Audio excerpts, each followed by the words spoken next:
अस्सलामुअलैकुम नाज़रीन कराम, नई वीडियो में आपको खुश आमदीद कहते हैं। काजी फ़ाइज़ ईसा के ख़िलाफ़ सुप्रीम कोर्ट के अंदर एक बड़ी बगावत हुई है, इस हवाले से हमने बात करनी है। फिर साइफ़र के जो स्पेशल जज तैनात किए गए हैं, जज अबुल हसनात सुल्करनैन, किस तरह जालसाजी करते हुए, फ्रॉड करते हुए और एक इंटेलेक्चुअल प्रोफेशनल डिसऑनेस्टी करते हुए पकड़े गए हैं, इस हवाले से भी बात करेंगे।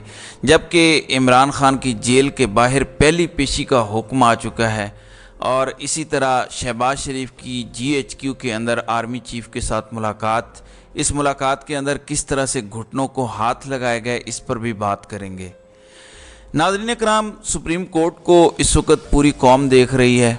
आज छठी समात है, टीवी चैनल्स पर आकर काजी साहब बैठ जाते हैं और साथ में दीगर 14 जजेस भी होते हैं। पूरा दिन वही चलता रहता है, कभी कैमरों पर वकील आ रहे हैं, कभी जज साहिबान आ रहे हैं। वैसे काजी साहब का मूड होता है कि सिर्फ मैं बोलूं, कोई दूसरा ना बोले। दूसरा कोई जज बोले तो उसे वो टोक देते हैं। आप अंदाज़ा करें कि सारी की सारी सुप्रीम कोर्ट, जिसने एक दिन में सैकड़ों केसेस सुनने होते हैं, हाई प्रोफाइल केसेस, 50-60 हज़ार केसेस पेंडिंग है सुप्रीम कोर्ट के अंदर, वो सुप्रीम कोर्ट एक नई सर्कस लगा के बैठी हुई है। 6 समातें हो चुकी हैं और कोई जज भी फ्री नहीं है, क्योंकि फुल कोर्ट है। जाहिर है कि सारे के सारे जजेस पूरा दिन बैठते हैं, वो केस सुनते हैं। सबको पता है कि पार्लियामेंट सिंपल मेजॉरिटी के साथ ये लेजिस्लेशन नहीं कर सकती थी, लिहाजा ये एक सेकंड में कलअदम हो जाए।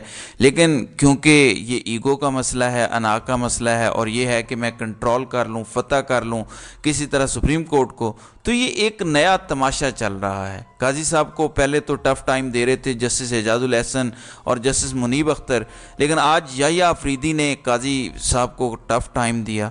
उन्होंने कहा कि अटार्नी जनरल साहब, आज चूँकि अटार्नी जनरल अनवर मंसूर खान अपने दलाइल दे रहे हैं, उन्होंने कहा कि अटार्नी जनरल साहब गलतियां मान लेते हैं, अदालत से भी हुई हैं, अदालत ने भी गलतियां की हैं, लेकिन पार्लियामेंट अपनी तरफ भी देखे कि क्या पार्लियामेंट ने गलतियां नहीं की, ब्लंडर नहीं किए और ऐसी ऐसी कानून साजियाँ नहीं की जिस वजह से मुल्क का बेड़ा गर्क हुआ।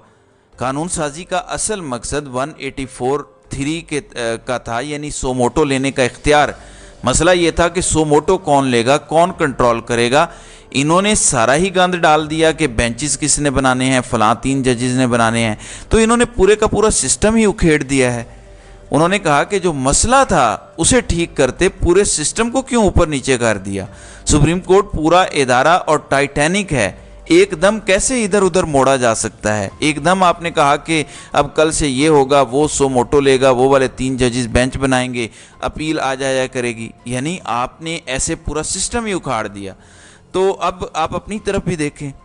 अफरीदी साहब कहते हैं कि मान लेते हैं कि अदालत से भी गलतियां हुई हैं, पार्लियामेंट ने एक्ट में अज खुद नोटिस से निकलकर हर तरह के केस के लिए जजेस की कमेटी बना दी। पार्लियामेंट के इख्तियार इस्तेमाल करने का भी कोई तरीक़ाकार होना चाहिए। ये क्या है कि आपके पास कानून साजी का इख्तियार है तो आप जो चाहे कर दें। अब काजी साहब को इस पर बड़ा गुस्सा आया, क्योंकि काजी साहब तो पहले दिन से अपना माइंड शो कर चुके हैं इस पर। वो इससे पहले फैसला भी दे चुके हैं। वो कहते हैं अच्छी है, बुरी है, कानून साजी ठीक है, होनी चाहिए थी, नहीं होनी चाहिए थी, तरीक़ाकार ठीक था, नहीं था, कानून साजी ठीक है, ये कानून साजी होनी चाहिए। लेकिन अब याहिया अफरीदी भी इनके ख़िलाफ़ इस हवाले से आ चुके हैं। जस्टिस काजी फ़ाइज़ ईसा और जस्टिस मुनीब अख्तर के दरमियान आज दोबारा जुमलाबाजी का जो है वो तबादला हुआ। बहरहाल सुप्रीम कोर्ट के अंदर काजी साहब को टफ़ टाइम मिल रहा है, उनके ख़िलाफ़ बगावत हो रही है और वो जो अचीव करना चाहते थे वो मिला नहीं है। उनका दिल था कि एक ही दिन में सब कुछ कंट्रोल कर लेंगे, पूरे के पूरे इख्तियारात उनके पास होंगे और फिर वो जो चाहेंगे करते फिरेंगे, लेकिन ऐसा हुआ नहीं। दूसरी जानिब PTI की तरफ से इस्लामाबाद हाई कोर्ट से रुजू किया गया है कि इमरान खान पर जो 19 अक्टूबर को फ़र्द जुर्म आयद होनी है, वो फ़र्द जुर्म की कार्रवाई रोकी जाए, क्योंकि ये सारा केस बनता ही नहीं था। और इसके हवाले से फिर जज और जेल के अंदर ट्रायल इस सारे मामले को चैलेंज किया हुआ है और इस पर ज़मानत का केस भी इस्लामाबाद हाई कोर्ट के अंदर लगा हुआ है। तो PTI ने एक तो ये मौक़िफ़ अपनाया कि जज साहब ने अपने फ़ैसले के अंदर लिखा है, यानी जो फ़ैसला किया कि जो फ़र्द जुर्म की चालान की नकूल हैं या कॉपियाँ हैं वो मैंने वकला को दे दी हैं, अलबत्ता इमरान खान ने उन पर सिग्नेचर नहीं किए, मैंने दे दी हैं। तो PTI की जानिब से मौक़िफ़ अपनाया गया कि हमें तो कॉपियाँ दी ही नहीं, ہمیں تو کاپیاں ملی ہی نہیں۔ جب کاپیاں نہیں ملی تو یہ فیصلے کے اندر لکھ رہے ہیں کہ ہم نے کاپیاں دے دی ہیں۔ اس سے بڑا فراڈ کیا ہو سکتا ہے، اس سے بڑا جھوٹ کیا ہو سکتا ہے کہ آپ نے فیصلے کے اندر ریٹن لکھ دیا کہ ہم نے کاپیاں دے دی ہیں۔ وہ کہتے ہیں کہ ہمیں کاپیاں ملی ہی نہیں ہیں، اور پھر آپ نے یہ بھی لکھا کہ انہوں نے سگنیچر نہیں کیے۔ یہ کیا ڈرامے بازی ہے؟ لہٰذا عمران خان پر فرد جرم کی کارروائی کو روکا جائے 19 اکتوبر کو، اور آفیشیل سیکرٹ ایکٹ کو بھی آلریڈی چیلنج کیا ہوا ہے کہ 100 سال پرانا قانون ہے، اس قانون کے تحت ایک بندے کو آپ سزائے موت سنانا چاہتے ہیں۔ اب اسے چیلنج کر دیا گیا ہے، اور توشہ خانہ نیب تحقیقات اور القادر ٹرسٹ کیس میں عمران خان نے عدم حاضری پر ضمانت کی درخواستیں خارج کرنے کے احتساب عدالت کا فیصلہ پہلے سے چیلنج کر رکھا ہے۔ سردار لطیف کھوسہ کے ذریعے متفرق درخواست میں موقف اختیار کیا گیا ہے کہ 10 اگست کے احتساب عدالت کے فیصلے پر عمل درآمد کو روکا جائے، کیونکہ ہو سکتا ہے اب یہ عمران خان کو اس کیس کے اندر گرفتار کر لیں۔ بہرحال ذرا جج کی آپ چالاکیاں دیکھیں، ایک تو صبح صبح بستہ اٹھا کے جیل چلے جاتے ہیں، ادھر جا کر سماعت کراتے ہیں، کسی کو پتہ نہیں ہوتا، وہ فیصلے کے اندر جو مرضی لکھ کے آتے ہیں، بعد میں آپ کو پتہ چلتا ہے کہ ایسا ہوا ہی نہیں تھا۔ پھر ایک سینئر اینکر ہیں، آپ کو پتہ ہے، ندیم ملک کہتے ہیں کہ ایک رات ایسا ہوا کہ ایک شخصیت آرمی چیف کے پاس گئی، اس نے آرمی چیف کے گوڈوں کو، گھٹنوں کو ہاتھ لگایا، اور اس نے کہا کہ عمران خان کی حکومت کو گرا دو، ہمیں آنے کے لیے رستہ دو۔ انہوں نے کہا کہ میں اس سیاستدان کا نام نہیں لیتا، انہیں بڑی تکلیف پہنچے گی۔ ندیم ملک کا بھی یہ دعویٰ ہے۔ اب ذرائع یہ بتاتے ہیں کہ یہ شخصیت شہباز شریف تھے، اور ان کے ساتھ اس میٹنگ کے اندر خواجہ آصف تھے، خواجہ وینٹیلیٹر سیال کوٹ والے۔ تو یہ ہے ہماری جمہوریت۔ وہ جو کہا جاتا تھا کہ ڈگی کے اندر چھپ کے ملاقاتیں کرتے ہیں، تو یہ ڈیلیں کھڑکا کے انہوں نے قوم کو بے وقوف بنایا ہوا ہے۔ اب میاں صاحب واپس آ رہے ہیں، آج میاں صاحب لندن سے سعودی عرب جائیں گے، ایک ہفتہ نواز شریف سعودی عرب میں گزاریں گے، عمرہ بھی کریں گے، اور اس کے بعد وہ 18 یا 19 کو UAE پہنچیں گے، 3 دن وہاں پہ قیام کریں گے، اور امید پاکستان کے نام سے ایک اسپیشل جہاز بک کرا لیا گیا ہے، اور 150 کے قریب اس کے اندر لوگ ہوں گے، پارٹی کے لوگ اور صحافی۔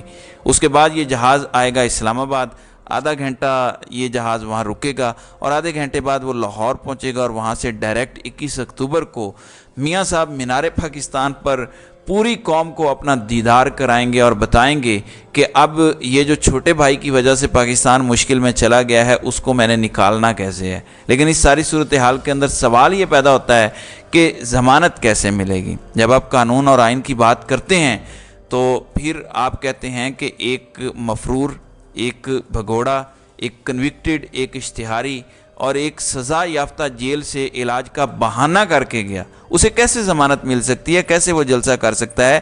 ایک اشتہاری کو کوئی بھی گرفتار کر سکتا ہے۔ اشتہاری کو گرفتار کرنے کے لیے پولیس کی بھی ضرورت نہیں ہوتی، میں اٹھوں، آپ اٹھیں، اس کو گردن سے پکڑیں اور پولیس کے حوالے کر دیں، کیونکہ وہ اشتہاری ہے۔ یہ کیسے ہو سکتا ہے؟ لیکن پاکستان کے اندر سب کچھ ہو سکتا ہے۔